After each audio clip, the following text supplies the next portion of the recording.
Hello and welcome. I'm Gargi Rawat. You're watching me on youtube.com/NDTV. This is the site to go to for all the videos and shows from NDTV. Now, every day we ask you which are the stories that you want to know more about, and we'd like to hear from you. So do log on to youtube.com/NDTV and vote for the story that you want to have more details on. You think we need to be playing it up more. And today it's Union Minister Anurag Thakur and this sloganeering and hate speech at a rally where he was addressing the crowds, in which he says that shoot the traitors, and the crowd is also sloganeering. So he's actually defended the hate speech, saying that you have to see the mood of the people of Delhi as well.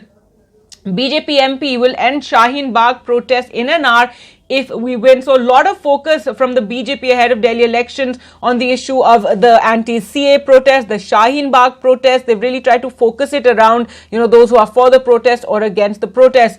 Inappropriate Lok Sabha Speaker to the EU Parliament. This is after hundreds of EU parliamentarians have brought in at least 6 resolutions against the Citizenship Amendment Act in India, as well as India's action in Kashmir. And the Lok Sabha Speaker now writing, Om Birla writing to the EU Parliament and saying it's inappropriate for one, Parliament to comment on what took place in another Parliament. He talks about how the Citizenship Amendment Act was passed by both houses of Parliament.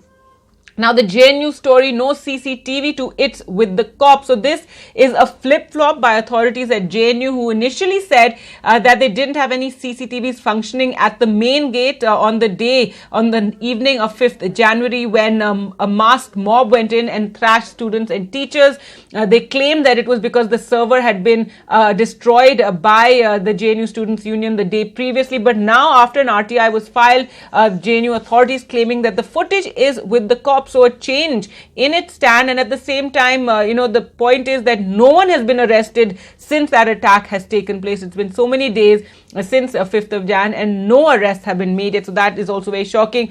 Reality check, rising hunger and rising prices. And this has been said by several studies about how hunger is rising in India, because even though we talk about all these things, CA, Shaheen Bagh, etc., remember the real focus needs to be the economy and the crisis facing India's poor, because not only is hunger rising, not only are prices rising. Remember, inflation is very, very high right now and food prices are very high right now, but incomes are falling. The incomes in rural India, especially farm incomes, are actually going down. Wages are going down, and that's a big worry, because the poor are then surrounded by this pincer effect of falling wages, rising inflation, and rising hunger as well, and how they're making ends meet. This is a special story by NDTV.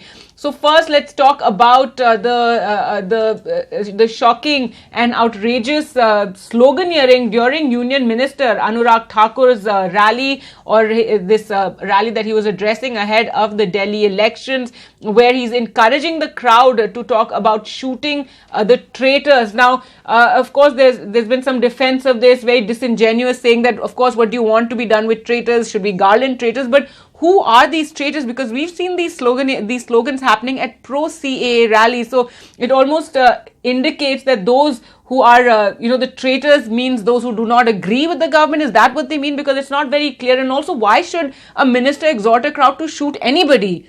And traitors, even if there are these traitors in our midst, they need due process of the law. They need to be arrested. There needs to be a case, and nobody can go around shooting. So to have a minister actually, talking about this, saying "Desh ke gaddaro ko," the traitors of the country, and the crowd shout must be shot. It's absolutely outrageous, and the Delhi election officers are now going to be looking into this. They've actually asked for the footage from this rally.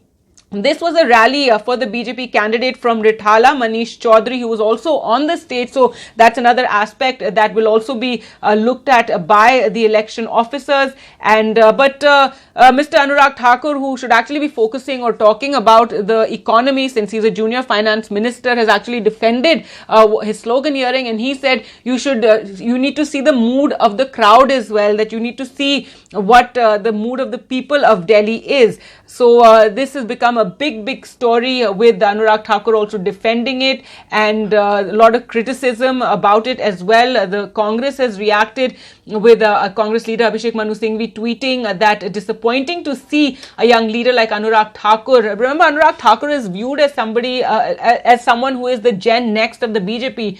So disappointing to see a young leader like Anurag Thakur provoking to make such poisonous slogans during electioneering. This seems to be the modus operandi of the entire party. That's what Abhishek Manu Singhvi said.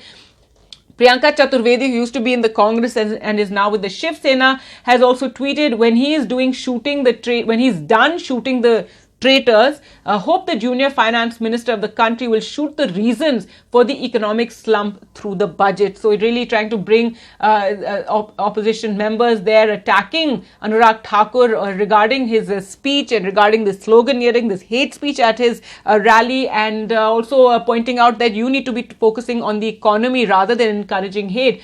And as we said, the Election Commission has told NDTV that a video of the speech is being examined and necessary action will be taken. Remember, earlier BJP leader Kapil Mishra had also tweeted about how the Delhi elections were like India versus Pakistan, and he said that there's already a mini Pakistan in Delhi through Shaheen Bagh, etc. So the Election Commission had also taken action against him, and he was banned from campaigning for 48 hours over the weekend, though many are seeing this as just a slap on the wrist, because there's really not much more that the Election Commission can do. So we'll wait and see what their response is to the slogans that were said by Union Minister Anurag Thakur at this rally.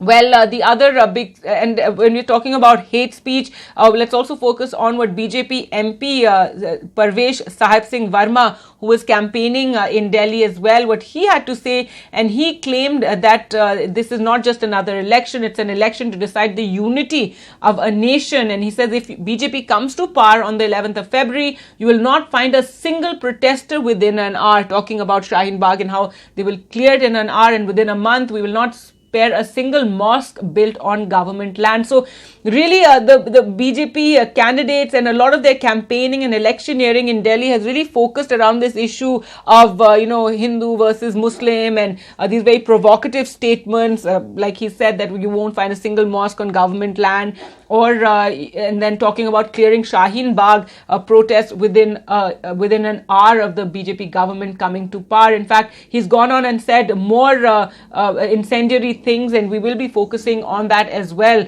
on NDTV. Now remember, Shaheen Bagh is where women have been protesting against the Citizenship Amendment Act for over a month now. It's been over a month, 10 days that they've been sitting in the cold protesting. It's become a big iconic protest, though also it has caused a lot of inconvenience to Delhiites, because it's led to the blocking of a very arterial road that connects Delhi to Noida. So all the traffic has gone to another connecting road, but that has caused a lot of traffic jams, and it causes people to be very, very late. So it's led to some amount of anger in Delhi over this inconvenience, but not to the effect that, the way the BJP has been really playing it up as if, Shaheen Bagh, and talking about clearing it and talking about, how it's a mini Pakistan. So that has been extremely outrageous, these sort of statements. Now, speaking of CAA, yesterday the big news was about how these MPs from the European Union Parliament were passing resolutions and had brought at least 6 resolutions against the Citizenship Amendment Act in India, and they'd raised concerns about it and this discrimination against Muslims, or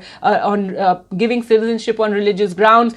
So now the Lok Sabha Speaker, Mr. Om Birla, has actually written to the President of the European Union Parliament and saying this is highly inappropriate. He said that it would set an unhealthy precedent. It is inappropriate for a legislature to pass judgment on another, a practice that can surely be misused by vested interests. And he also wrote on the citizenship law that this act provides for granting easier citizenship to those who have been subjected to religious persecution in our immediate neighborhood. It is not aimed at taking away citizenship from anybody, and accusing the government of discriminating against, harassing and prosecuting national and religious minorities silencing any opposition, human rights group, the journalists critical of the government. That's what EU lawmakers had made the point regarding these resolutions. So the Lok Sabha speaker, they're writing in and taking exception to this.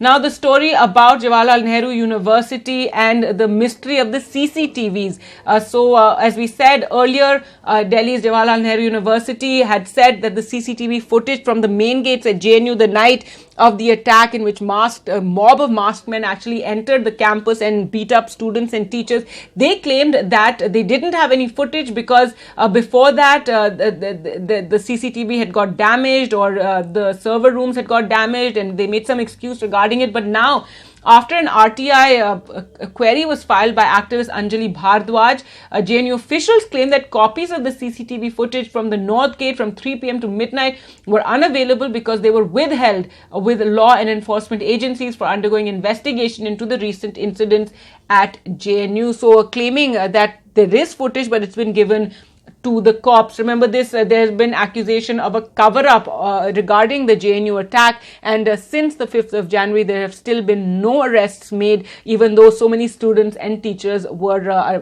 physically attacked and beaten up. Many of them were even hospitalized. Well, that's all the time we have for you. Thanks so much for watching. Goodbye.